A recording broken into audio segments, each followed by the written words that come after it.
Viewers, अब मैं कुछ ये एक है, क्या नाम है, टीवी है यहाँ का, कैनेडियन साथ टीवी के नाम से। तो मैं उनका नाम ख़ास तौर पे डाल रहा हूँ ताकि आप लोग भी देखें। तो इन्होंने कुछ स्टोरियाँ शेयर की हैं, तो मैं वीडियो तो नहीं डाल सकता फॉर कॉपीराइट रीजंस की वजह से, लेकिन मैंने आवाज़ इसमें बगैर किसी का नाम आए, ताकि किसी को पता ना लगे कि किसने है, लेकिन आवाज़ से आप अंदाज़ा लगा लेंगे कि हाउ सिंसियर और हाउ सीरियस दिस मैटर है। तो चलें उसमें से कुछ की वॉइस आप सुने। एक इंटरनेशनल स्टूडेंट अपना पंजाबी आ परना बन्निया होया वा ते स्कार्बरो दे एक पुल थल्ले सो रहा पिछले 4 दिन तो एक बाई ने वीडियो पा के सारी डिटेल दी है। हरियाणे का कोई बाई है ते मैं उन्होंने नंबर भी किया ड्रॉप।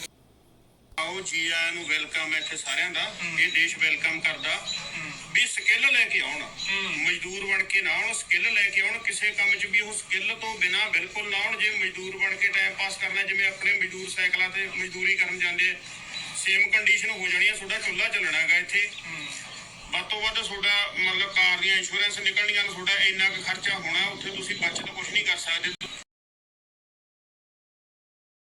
और अस्सलामुअलैकुम। मैं एक वीडियो बना रहा हूँ कि क्योंकि आज मैं कुछ आर्टिकल्स वगैरह पढ़ रहा था टोरंटो स्टार के अंदर कि कनाडा से अब रिवर्स इमिग्रेशन शुरू हो गई है। रिवर्स इमिग्रेशन का क्या मतलब होता है कि लोग आते हैं और वो छोड़ के चले जाते। तो फिर मैंने इसके ऊपर ना रिसर्च करनी शुरू की, क्योंकि ऐसा क्या वजह है कि लोग जो है ना छोड़ के चले जाते हैं, क्या वजह है। तो बहुत सारे आर्टिकल्स मुझे मिले और बहुत सारी मैंने टिकटॉक की भी वीडियोस देखी, उन लोगों की कहानियां थी दर्द भरी। हो सकता है कि मैं एक आध की वॉइस जो है ना, जिनको मॉर्गेज देना जो कभी 2800 का मॉर्गेज था वो 6400 में पे कर रहे हैं, जो रेंटल जो था जिनका 1700-1800 होता था या 1200 होता था अब वो 3000 के ऊपर हो गया है। अब मिनिमम वेज अभी भी $16 है, सारे टैक्स कटने के बाद 2500। बीवी आपकी काम नहीं कर रही है, टोटल इनकम जो आपकी टेक होम है इस वक्त टैक्स वगैरह कटने के बाद आपके पास $2500 आ रहा है। आपने छोटा मोटा और हाथ पैर मार लिया 3000 कर लिया। तो उसकी वजह से लोगों का सर्वाइवल, अच्छा शुरू में कुछ जब आप आते हैं एज ए इमिग्रेंट ही आ रहे हैं, चले स्टूडेंट को मैं बाद में बात करूंगा, अगर इमिग्रेंट ही आ रहे हैं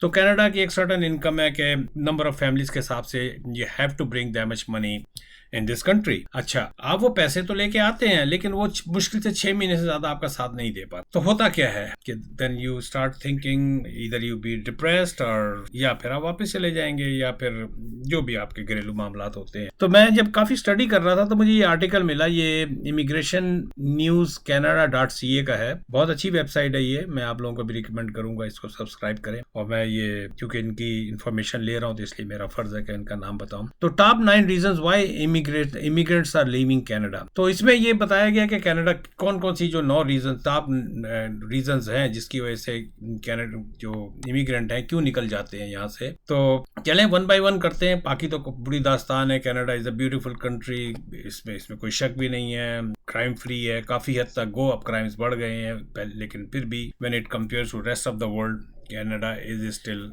pretty much crime। गाड़ियां भी चोरी हो रही हैं लेकिन still Canada is a crime free. डाके भी पड़ रहे हैं क्योंकि इनकी वजह से जब गुर्बत होती है तो फिर डाके भी पड़ने शुरू हो जाते हैं, आर्म रॉबरीज भी होने लगती हैं। नो दो it's not at that level what is happening in United states. इनका जो पुलिस का सिस्टम है, जो पुलिस का निज़ाम है वो अच्छा खासा स्ट्रॉन्ग है। चले आगे बढ़ते हैं कि क्या रीजन है जिसकी वजह से लोगों को ना ये मुल्क छोड़ना पड़ जाता है।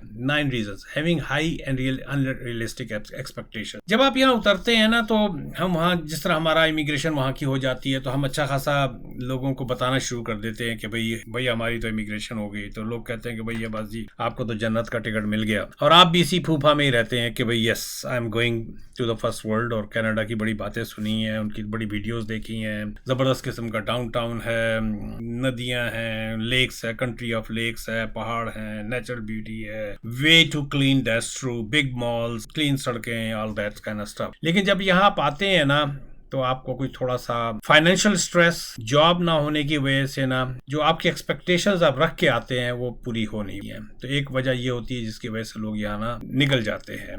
Expecting to find employment immediately or purchase an expensive home in the first year is very unrealistic. Do not expect everything to be perfect in Canada, since things happens and you should be ready for your hardship। कि हर चीज perfect नहीं है, but unfortunately people often fail to live up to their high expectations. High expectations के हिसाब से वो रह नहीं पाते हैं and they either give up और लीव। नेक्स्ट, आप जब वहां से आते हैं तो आप किसी अच्छी क्योंकि आप एक्सप्रेस एंट्री पे आए तो किसी ना किसी अच्छे उसके पे रहे होंगे, आपको अच्छा जॉब का एक्सपीरियंस रहा होगा, आपका प्रोफेशन भी बड़ा पीसफुल और बड़े अच्छे माहौल का रहा होगा। लेकिन यहाँ आके it's very hard not finding the desired job, what exactly you are looking for, you can not get it. तो मैं यहाँ पर लोग हर एक से कहता हूँ कि भाई always have a second skill in hand. भले आपने पीएचडी की भी आईटी के अंदर, मैं एक मिसाल दे रहा हूँ, don't take me wrong, don't get disrespected, I don't mean to किसी को मैं वो करने के मूड में नहीं हूँ, लेकिन एक सेकंड स्किल जरूर सीख के आए। भले साइकिल में पंचर लगाना ही सीख के आए, भले जूता ही बनाना, एक मिसाल दे रहा हूँ भाई प्लीज। आई मीन प्लम्बिंग का कोर्स है, इलेक्ट्रिक का है, वेल्डिंग का है, मैकेनिक का है, छोटा मोटा, ताकि आपके पास ना एक पैरेलल सेकंड स्किल हो। और सबसे बढ़कर जो आजकल एक अच्छी चीज है, ऑनलाइन में कोई ऐसी जुगाड़ लेके आए वहां से कि आप अगर वो नहीं हो रहा है तो ये हो जाए। फाइवर है, अपवर्क पे, उस पे जाएं, देखें कि कैसे लोग पाकिस्तान में बैठ के अगर $10,000 कमा रहे हैं तो क्या आप कनाडा में आके $10,000 नहीं कमा सकते? तो इस स्किल को अपने डिजिटल मार्केटिंग है, क्या नाम है, एफिलिएट मार्केटिंग है, सोशल मीडिया मार्केटिंग है, लोगो बनाना है, आपका एक्सेल कह रहा हूँ, क्या नाम है, फोटोशॉप वगैरह पे, प्रीमियर प्रो है, तो और एक यूट्यूब चैनल ही बना लें यार। सारी हार्डशिप्स के ऊपर ना आपकी 4 पैसे तो वैसे भी बनने शुरू हो जाएंगे। अगर आप अपनी हार्डशिप्स के ऊपर भी वीडियो डालनी शुरू कर देंगे ना, वही उसी पे आपको 1000 व्यू तो मिल ही जाएंगे। तो तीसरी चीज है जनाब, यहाँ पर विंटर बहुत हार्श हो, विंटर इतना हार्श हो जाता है कभी कभी के, जिस तरह यहाँ पर स्नो बर्ड्स मेरे जैसे जो होते हैं विंटर में निकल जाते हैं। तो आपको यहाँ पर स्नो बर्ड तो बनना नहीं है, आपको तो आके यहाँ कैरियर बनाना है, बच्चों का अच्छा मुस्तकबिल बनाना है, अपने आप को आपको बड़ा बाबू बनाना है। तो उस बड़े बाबू बनने के लिए आपको विंटर से जूझना पड़ेगा, उससे you have to face the winter, जो कभी कभी -40 डिग्री तक चला जाता है और सिंगल डिजिट में तो आम ही रहता है। और माइनस भी एक अच्छा खासा वो होता है, जब वो प्लंज होता है तो वो -3 में होते होते फिर उठते उठते भी वो एक हफ्ता। अच्छा, प्लस आपके जो कपड़े होते हैं उस हिसाब से नहीं होते हैं। वेदर फिसलना आपको जिंदगी में, हर कैनेडियन जो भी यहाँ पर आता है वो एक आध दफा तो पहले विंटर में फिसल जाता है। अगर वो गाड़ी चला रहा है विंटर में तो उसका एक्सीडेंट तो होना ही होना होता है, क्योंकि he is not winterize properly, he does not know how to walk on the snow. लोगों की यहाँ कमरे टूटते देखी हैं और कई सारी उम्र के रोग लेके भी बैठे हुए हैं। तो winter is very hard, so you have to be very careful while driving and walking on the snow. पैसे आप जो लेके आते हैं माफ़ कीजिएगा बियर, पैसे जो आप लेके आते हैं वो इतना ज़्यादा जो है ना आपको सपोर्ट नहीं करता है, इतना ज़्यादा सपोर्ट नहीं करता है कि वो ज़्यादा अरसे तक चल नहीं पाता है वो पैसा। वो जो भी आप लेके आते हैं, जो कैनेडियन इमिग्रेशन ने आपको बताया हुआ है कि माफ़ कीजिएगा कि आपको सर्टन अमाउंट जो माफ़ कीजिएगा यार, ये ठंडे पानी ने ना तंग किया हुआ है। हस्बैंड एंड वाइफ का इतना पैसा होता है, फिर बच्चों का इतना पैसा होना चाहिए। आप यकीनी बात है ऊपर ही लेके आते हैं, लेकिन वो 6 महीने में सब उड़नचू हो जाता है। तो मिनिमम जॉब आपको 2500 से 3000 तक की होती है अगर आप जान मार भी रहे हैं, अनलेस फिर अगर आप गाड़ी लेते हैं तो उसके हार्डशिप्स अलग होती हैं, ग्रोसरी अलग है, रेंटल अलग है, because of the high rental cost and grocery cost and inflation जो यहाँ का हैवी ड्यूटी है, तो फाइनेंशियल डिफिकल्टीज भी आती है। फिर होम सिकनेस भी हो जाती है। एक ये होता है कि आप जिस जगह से भरे पूरे घर से आए हैं वो वाला माहौल तो यहाँ मिलता नहीं है। डिफिकल्टी इन स्टार्टिंग ओवर, आप एक अच्छी पोस्ट पे थे, वहां पर मैनेजर बाबू थे, यहाँ आके हो सकता है कि आपको किसी रेस्टोरेंट में वॉशरूम भी साफ करने पड़ रहे हो, जो एक बहुत ज्यादा आपके दिमाग के ऊपर, जो हमें एक सेट माइंड हम लोगों का होता है, यकीनी बात है एक फर्क तो पड़ना चाहिए कुछ ना कुछ उस पे। क्या हो गया? अच्छा, जब कैमरा हिल नहीं रहा है, चले कोई मसला। नेक्स्ट है हैविंग हेल्थ इश्यूज। एक जगह, एक मुल्क से दूसरे मुल्क में जाते हैं, आप गर्म तरीन मुल्कों से आते हैं, ठंडे मुल्क में आते हैं, फिर उसके जो मेडिकल कॉस्ट है, जिसमें आपकी डेंटिस्ट है, आपकी आंखों का है, आपकी सारी दवाइयां हैं, दोज आर वेरी एक्सपेंसिव। तो यस, जो आपको हेल्थ इश्यूज हो सकते हैं उसकी वजह से आपको ये भी एक एक्स्ट्रा खर्चे होते हैं। Expensive real estate and rentals, मैं इसका जिक्र कर चुका हूँ कि मकान खरीदना, जो आप वहाँ पर 4000-5000 स्क्वायर फीट के अच्छे बड़े मकान में रहते हैं, तो यहाँ पर अगर आप वो मकान लेने जाएंगे तो 1.5 मिलियन या 2 मिलियन का होगा, और उसकी जो मॉर्गेज होगी वही 6000 से ऊपर क्रॉस कर रही होगी, जो आप बिल्कुल ले ही नहीं। वो बता दिया मैंने, एक्सपेंसिव मेडिकल हेल्थ और ये। तो चले भैया, these are some of the reasons. तो देखते हैं कि ये वीडियो कैसी आई है, और इसकी वजह से यहाँ पर डिप्रेशन है, स्टूडेंट्स के अंदर कई सुसाइड के केसेस, सुसाइडल केसेस भी हुए हैं, किसी ने नियाग्रा से छलांग मार दी, किसी ने किसी बिल्डिंग से छलांग मार दी। तो देयर आर सर्टन ये, लेकिन ये वक्ती तौर पे है, अभी कनाडा हमेशा से ऐसा नहीं था, और इसके अंदर एक बहुत सक्सेसफुल स्टोरीज भी है। ये डिपेंड करता है, क्या नाम है, टीवी है यहाँ का, कैनेडियन 7 टीवी के नाम से, तो मैं उनका नाम खास तौर पे डाल रहा हूँ ताकि आप लोग भी देखें। तो इन्होंने कुछ स्टोरियाँ शेयर की हैं, तो मैं वीडियो तो नहीं डाल सकता फॉर कॉपीराइट रीजंस की वजह से, लेकिन मैंने आवाज़ इसमें बगैर किसी का नाम आए, ताकि किसी को पता ना लगे कि किसने है, लेकिन आवाज़ से आप अंदाज़ा लगा लेंगे कि हाउ सिंसियर और हाउ सीरियस दिस मैटर है। तो चलें उसमें से कुछ की वॉइस आप सुने। ਇੱਕ ਇੰਟਰਨੈਸ਼ਨਲ ਸਟੂਡੈਂਟ ਆਪਣਾ ਪੰਜਾਬੀ ਆ, ਪਰਨਾ ਬੰਨਿਆ ਹੋਇਆ ਵਾ ਤੇ ਸਕਾਰਬਰੋ ਦੇ ਇੱਕ ਪੁਲ ਥੱਲੇ ਸੋ ਰਿਹਾ ਪਿਛਲੇ 4 ਦਿਨ ਤੋਂ। ਇੱਕ ਬਾਈ ਨੇ ਵੀਡੀਓ ਪਾ ਕੇ ਸਾਰੀ ਡੀਟੇਲ ਦਿੱਤੀ ਆ। ਹਰਿਆਣੇ ਦਾ ਕੋਈ ਬਾਈ ਆ ਤੇ ਮੈਂ ਉਹਨੂੰ ਨੰਬਰ ਵੀ ਕਿਹਾ ਡ੍ਰੌਪ। ਆਓ ਜੀ ਆਇਆਂ ਨੂੰ, ਵੈਲਕਮ ਹੈ ਇੱਥੇ ਸਾਰਿਆਂ ਦਾ। ਇਹ ਦੇਸ਼ ਵੈਲਕਮ ਕਰਦਾ ਵੀ ਸਕਿੱਲ ਲੈ ਕੇ ਆਉਣ, ਮਜ਼ਦੂਰ ਬਣ ਕੇ ਨਾ ਆਉਣ, ਸਕਿੱਲ ਲੈ ਕੇ ਆਉਣ। ਕਿਸੇ ਕੰਮ 'ਚ ਵੀ ਉਹ ਸਕਿੱਲ ਤੋਂ ਬਿਨਾਂ ਬਿਲਕੁਲ ਨਾ ਆਉਣ। ਜੇ ਮਜ਼ਦੂਰ ਬਣ ਕੇ ਟਾਈਮ ਪਾਸ ਕਰਨਾ, ਜਿਵੇਂ ਆਪਣੇ ਮਜ਼ਦੂਰ ਸਾਈਕਲਾਂ ਤੇ ਮਜ਼ਦੂਰੀ ਕਰਨ ਜਾਂਦੇ, ਸੇਮ ਕੰਡੀਸ਼ਨ ਹੋ ਜਾਣੀ ਹੈ। ਤੁਹਾਡਾ ਚੁੱਲ੍ਹਾ ਚੱਲਣਾ ਹੈਗਾ ਇੱਥੇ, ਵੱਧ ਤੋਂ ਵੱਧ ਤੁਹਾਡਾ ਮਤਲਬ ਕਾਰ ਦੀਆਂ ਇੰਸ਼ੋਰੈਂਸ ਨਿਕਲਣੀਆਂ, ਤੁਹਾਡਾ ਇੰਨਾ ਕੁ ਖਰਚਾ ਹੋਣਾ। ਉੱਥੇ ਤੁਸੀਂ ਬਚਤ ਕੁਛ ਨਹੀਂ ਕਰ ਸਕਦੇ।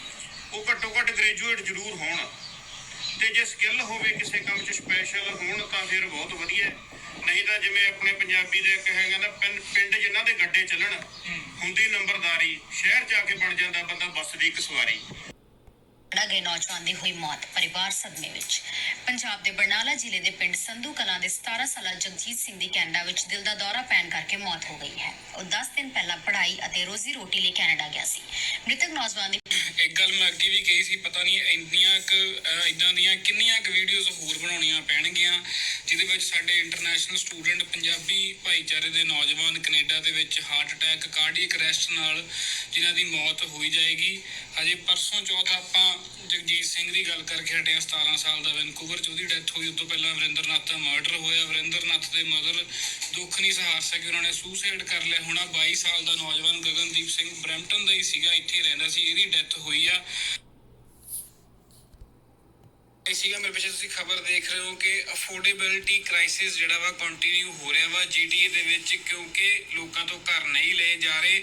ਐਂਡ ਰਿਕਾਰਡ ਬਣ ਗਿਆ ਵਾ ਪਿਛਲੇ 23 ਸਾਲ ਦੇ ਵਿੱਚ ਪਹਿਲੀ ਵਾਰ ਹੋਇਆ ਵੀ ਇੰਨੀ ਸੇਲ ਘਟੀ ਹੋਵੇ ਘਰਾਂ ਦੀ, ਕੰਡੋਮੀਨੀਅਮਸ ਦੀ, ਜਿਹੜੀਆਂ ਹਾਈ ਰਾਈਜ਼ ਬਿਲਡਿੰਗਾਂ, ਮੀਡੀਅਮ ਰਾਈਜ਼ ਬਿਲਡਿੰਗਾਂ। ਮੇਰੇ ਪਿੱਛੇ ਆਰਟੀਕਲ, ਔਰ ਮੈਂ ਜਿੰਨੇ ਵੀ ਵੀਡੀਓਜ਼ ਪਾਉਣਾ ਉਹ ਮੇਰੀ ਇਨਫੋਰਮੇਸ਼ਨ ਨਹੀਂ ਹੁੰਦੀ ਬੇਸਿਕਲੀ, ਇਹ ਵੱਡੇ ਵੱਡੇ ਨਿਊਜ਼ ਚੈਨਲਸ ਜਿਹੜੇ ਨੇ ਉਹਨਾਂ ਦੇ ਆਰਟੀਕਲਸ ਦੇ। ਸਤਿ ਸ਼੍ਰੀ ਅਕਾਲ ਜੀ ਸਾਰਿਆਂ ਨੂੰ। ਇਹ ਦਿਨ ਆਉਣਾ ਹੀ ਸੀਗਾ, ਆਪਾਂ ਨੂੰ ਪਤਾ ਹੀ ਸੀ। ਕੈਨੇਡਾ ਦੇ ਵਿੱਚ ਜਿਹੜੇ ਮੌਰਗੇਜ ਦੇ ਇੰਟਰਸਟ ਰੇਟ ਵਾਰ-ਵਾਰ ਲਗਾਤਾਰ ਵੱਧ ਰਿਹਾ, 5% ਤੇ ਲੈ ਗਏ ਆ ਇਹ, 5% ਤੇ ਹਜੇ ਹੋਰ ਵਧੂਗਾ। ਸੋ ਮੇਰੇ ਪਿੱਛੇ ਖਬਰ ਹੈ, ਬੈਰੀ ਦੀ ਖਬਰ ਹੈ। ਇੱਕ ਲੇਡੀ ਨੇ ਕਿਹਾ ਕਿ ਉਹਨੂੰ ਦੁਖੀ ਹੋ ਕੇ ਫੋਰਸਬਲੀ ਆਪਣਾ ਘਰ ਵੇਚਣਾ ਪੈ ਰਿਹਾ ਵਾ, ਕਿਉਂਕਿ ਉਹਦੀ ਜਿਹੜੀ ਵਿਆਜ ਹੈ, ਮੌਰਗੇਜ ਹੈ, ਉਹ $250 ਤੋਂ ਵੱਧ ਕੇ $62 ਹੋ ਗਈ ਹੈ, 6200 ਹੋ ਗਈ ਹੈ, ਡਬਲ ਤੋਂ ਵੀ ਥੋੜੀ ਜ਼ਿਆਦਾ ਹੋ ਗਈ ਹੈ। ਸੋ ਕੋਰਾ ਕੁੱਕ ਨੇ ਗੱਲਬਾਤ ਕੀਤੀ ਹੈ ਇਸ ਨਿਊਜ਼ ਚੈਨਲ ਦੇ ਨਾਲ। ਮੇਰੇ ਪਿੱਛੇ ਆਰਟੀਕਲ ਹੈ, ਕੱਲ ਦਾ ਆਰਟੀਕਲ ਹੈ ਬੇਸਿਕਲੀ। ਸੋ ਲੇਡੀ ਨੇ ਕਿਹਾ ਵਾ ਕਿ ਖੂਨ, ਪਸੀਨੇ ਔਰ ਹੰਝੂਆਂ ਦੇ ਨਾਲ ਪੈਸੇ ਕਮਾ ਕੇ ਘਰ ਲਿਆ ਸੀਗਾ, ਪਰ ਸਰਕਾਰ ਨੇ ਇੰਨਾ ਜ਼ਿਆਦਾ ਰੇਟ ਆਫ ਇੰਟਰਸਟ ਵਧਾਤਾ ਕਿ ਸਾਡੇ ਸਰਵਾਈਵ ਕਰਨਾ ਵੀ ਔਖਾ ਹੋਇਆ ਪਿਆ। ਹੁਣ ਉਹ ਕਹਿੰਦੇ ਅਸੀਂ ਘਰ ਲੱਭ ਰਹੇ ਹਾਂ ਰੈਂਟਲ ਤੇ, ਜਿਹਦਾ ਕਿਰਾਇਆ $4000 ਹੋਵੇ, ਸਾਡਾ ਬਜਟ ਇਹ है।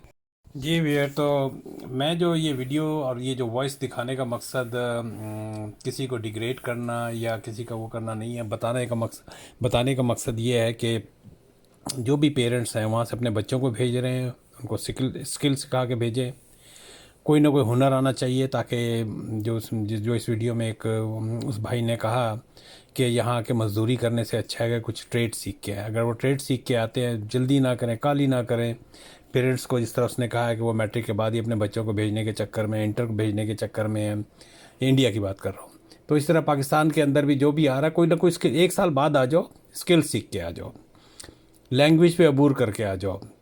या जो दूसरे हैं हाईटेक लोग हैं या जो पढ़े लिखे लोग हैं, वो भी कोई ना कोई सेकंड स्किल सीख के आए। चलें वियर, मैं यहाँ पर इस वीडियो को ख़त्म करता हूँ, और उम्मीद के साथ कि कनाडा कोई बुरा मुल्क नहीं है, बहुत खूबसूरत मुल्क है, बहुत अच्छा मुल्क है, फर्स्ट वर्ल्ड है, और बहुत सारी अपॉर्चुनिटीज़ ऑफ़र करता है, लेकिन आपको उसके हिसाब से एडजस्ट करना पड़ेगा।